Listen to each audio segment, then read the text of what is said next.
Chris Beresford Hill, global, worldwide, BBDO, Chief Creative Officer. Excited to have you join the show, sir. How are you?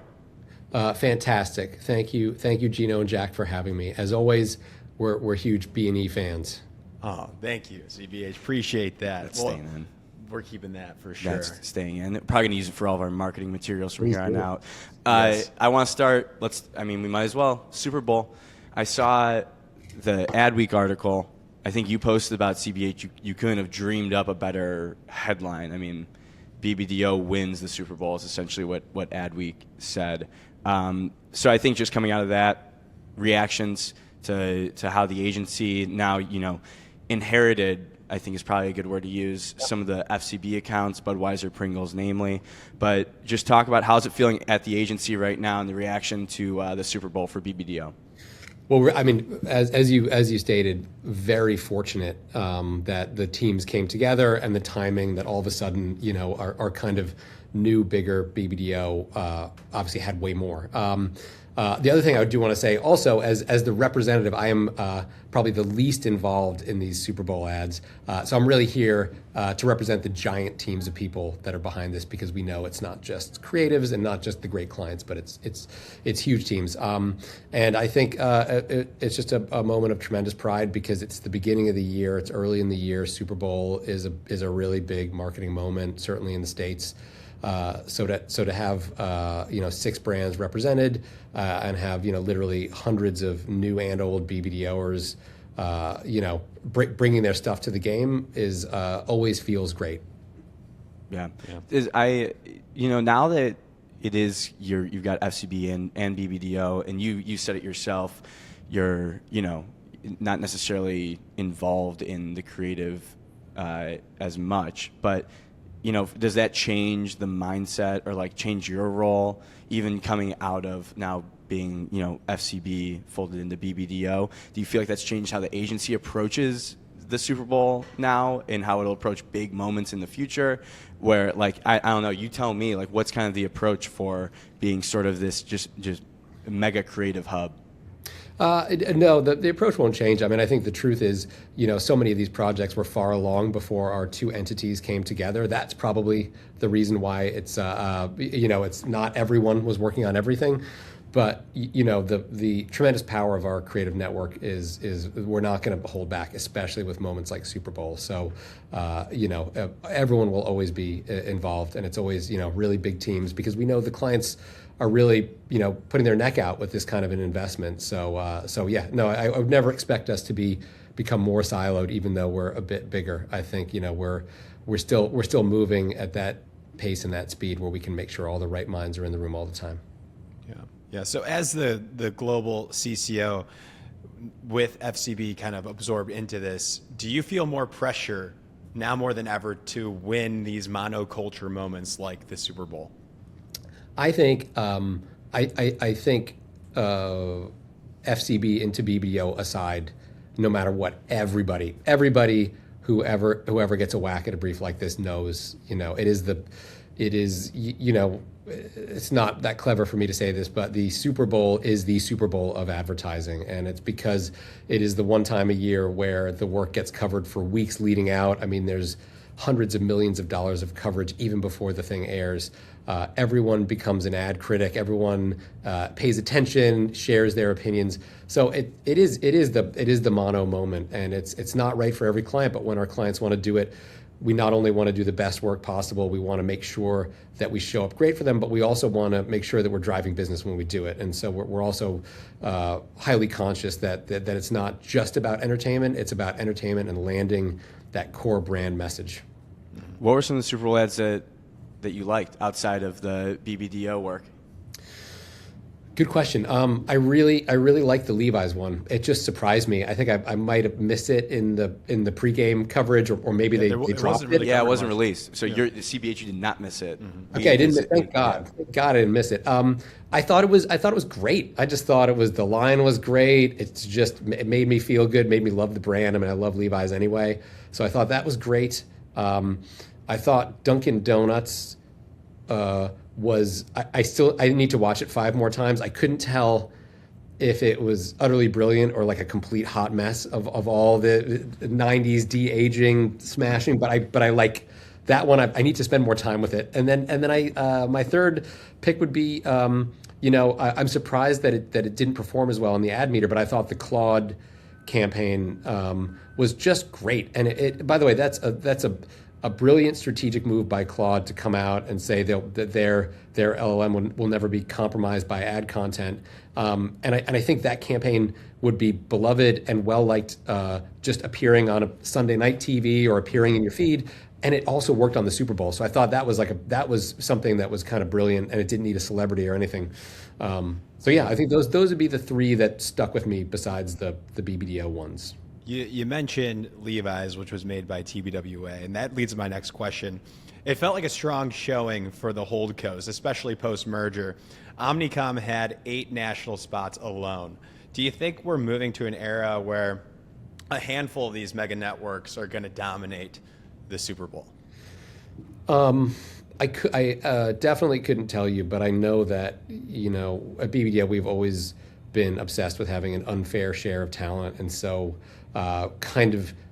regardless of looking at different size agencies and different options for clients, I would always suspect that brands like ours are going to be the places clients want to go with it, because we've got the experience, we've got the people that have the reps, and we've got enough of a team to make sure that we won't fail. Mm-hmm.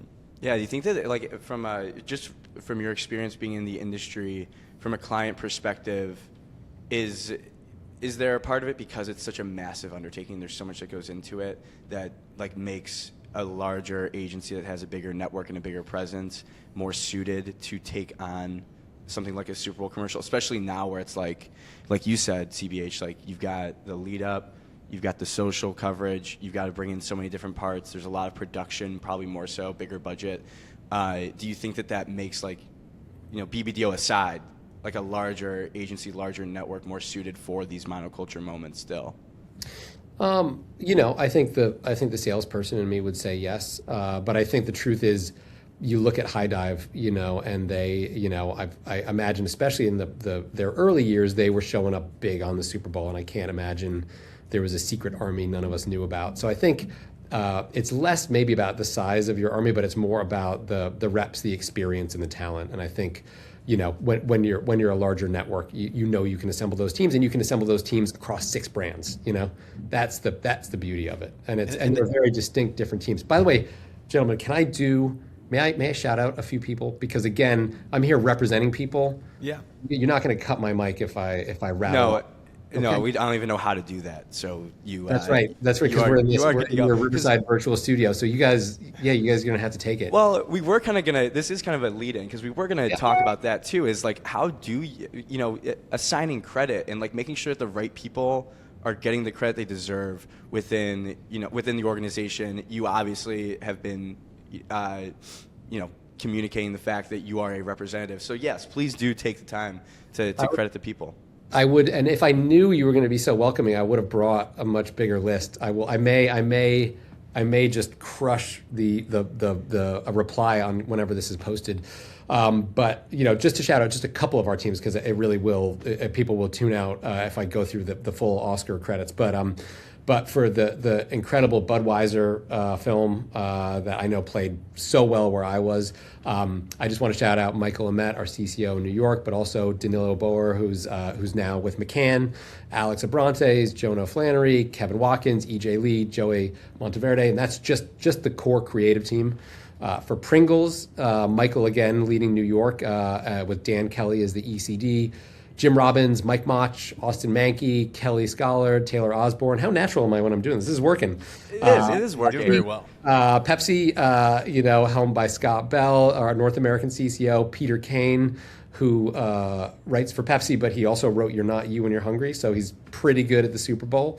Marcelo Nogura, Breno Balboa, Sarah Carr. And I do also want to flag, I think one of, again, a very popular spot this year, Instacart, which was led by Danilo. He's almost ad famous enough. I don't even need to say Danilo Boer. He's Danilo and Tyler, who are now with McCann. But that was really them plus fresh produce which is Instacart's in-house agency. That the project is really their baby, and BBDO Chicago, definitely strong contribution where the production lived, where the brand lives, where the account lives. But I want to also make sure, because I know that when a Super Bowl campaign originates from in-house, you don't want that. You would never want that news to be overshadowed by the network agencies involved, and so I thought that's something I wanted to make sure I kind of pointed out. And I'll level, like, it's a tricky thing. Like, credits within the ad industry is always something that is tough to tackle with, because who originated the idea, who worked on it's a long list, and so I think you're definitely in for a lot of work when it comes to the new setup, and it seems like you're handling it pretty well. So I appreciate you. Yeah, that was and that was CBH's acceptance speech. That was well done. That was I thought I did it all right with the pronouncing the names and everything. It's terrifying when you read off a bunch of names and back to some of those like amazing Super Bowl spots. Budweiser took home the top spot on the ad meter. Pepsi took home number 3 on the ad meter. Instacart and Pringles landed sort of in the middle of the ad meter, it's fair to say. From like this Super Bowl, what did you learn that separates a top 5 ad meter ad from one that ends up in the middle of the pack? Well, I think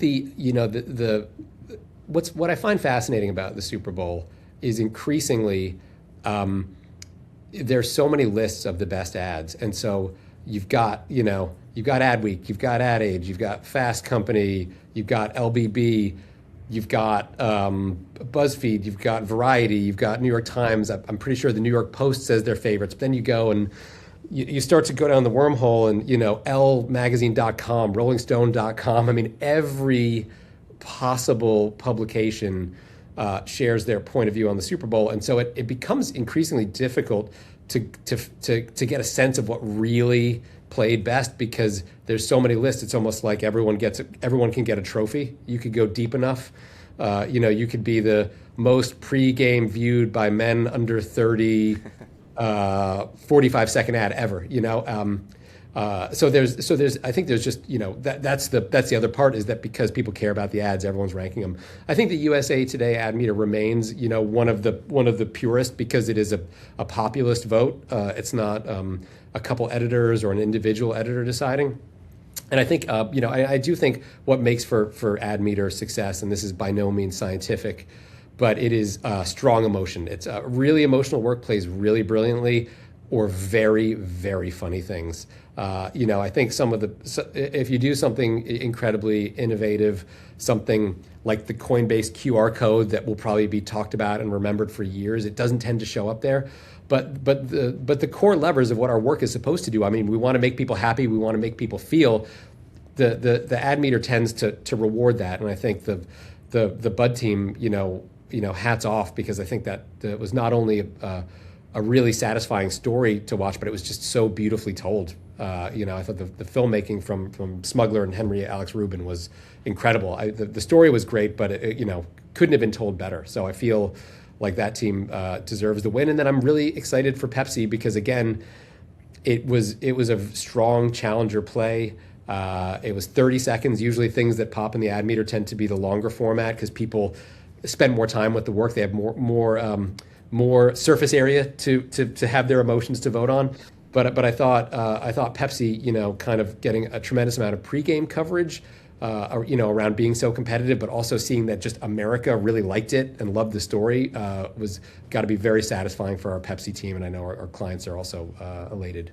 Well, the other thing I noticed too, when it comes to ad meter, and a lot of these brands, I think, like for Coinbase was dead last, and I think Claude was like in the bottom percentile, and so was ChatGPT.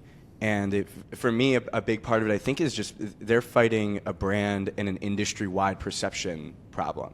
Like, I think that, for crypto still, and I think for like these AI companies, I think there's still a lot of negative perception just around the broader category. And so that feels like such an uphill battle. Budweiser is like, and this is to Budweiser's credit, has done an amazing job of making drinking beer a really positive experience and making it bigger than the product itself. So like that part of me too, like CBH, I'd be curious to hear your thoughts. Like, you know, for working on a product that is inherently probably a little bit more of a challenge because you're facing like a technology perception problem. How hard is that if you're the agency coming in to try to like build that up and try to at least solve that problem first? It's an excellent question. I think I think there's probably, yes, very good. Gino, I'm looking at you. I mean, Jack's coming with some heaters. But I do think over the years, America has seen brilliant, cola ads and snack ads. And I think this year there weren't cars, but car ads. And so there's definitely an appropriateness to these incredibly American brands like Pepsi and Budweiser that it fits right in. I would also say the challenge with that is because these brands have consistently showed up year after year after year with bold, iconic Super Bowl work. What the work does have to do is it has to compete against itself. And that is also challenging because to do the next Pepsi Super Bowl ad, to do the next Budweiser Super Bowl ad, that's no small pressure because you're competing against iconic work. I mean, I think the Bud spot is neck and neck, if not better than Born a Clydesdale, which is probably the most iconic Clydesdale ad ever. I think this one, a more emotional tack, but I think probably the right message at the right time. But I think the bar is so high there. I think then you look at new kind of brands entering the ring, and I think people may have feelings about technology companies. Maybe not, because I think Google has earned a place in this kind of tentpole moment world where I think Google, when they nail it, people love it. Maybe AI is a little further down, but I think you can also look. This is the year that pharma has entered the chat. I mean, I feel like there was at least 3 GLP-1 ads, and they all didn't perform on the ad meter particularly well. But it's really interesting to see what kind of brands now are.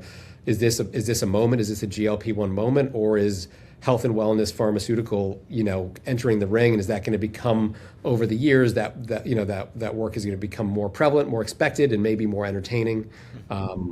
These are things that I'm thinking about this morning. Yeah, the brands that they are constantly entering the Super Bowl do much better. Like the audience recognizes them. Yeah. So it's like those early adopters or first timers.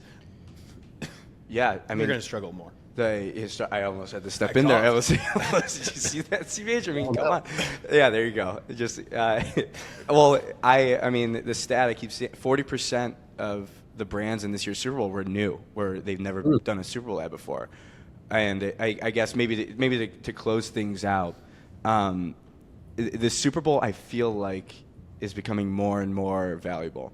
Like the thing you hear from everyone is it's still undervalued. It still feels like a discount. I don't want to make you do like a sales thing again, CBH, to be like everyone should be in the Super Bowl. But from your perspective as someone who's been in the industry and seen the value of it, do you think that we're still going to ascend to that, keep ascending on this rise of like the Super Bowl is still the only thing, so it's still the most valuable media buy by a large, large margin? I know you asked me if I had to do a sales thing, and I think if I was to rephrase the question back at you, are you asking if more brands should solicit BBDO to do their Super Bowl campaign next year, which is what I think you're asking, and the answer would be yes. I think if I would not speak to a marketer that I didn't know their business well enough to suggest that they take the entirety of their budget and place it there. That may make sense, or if you have a robust enough budget. But if you're the kind of brand that wants that has a simple message to land and wants to stick in consumers' minds and hearts, I mean, it is phenomenal. I wouldn't say it's the only game in town, of course, but it's such an incredible moment, and it really is a moment where everybody who's watching is acutely aware that these are the important ads. Whether they're always our best, whether it represents the absolute best work our industry can do, I don't know. It represents our most populist work. But I think the people's willingness and openness to see what a brand has to say to them is just so unparalleled that, yes, if it makes sense, you'd be crazy not to do it. Love it. Golden. CBH, always a pleasure. Thanks for taking the time. Thank you, sir. Best of luck the rest of the year. I'm sure we'll be in touch very soon. Thanks again, CBH. Woo-hoo. Thanks for having me, and congrats to all the BBO teams and everyone else that did an ad this year. It is no small feat.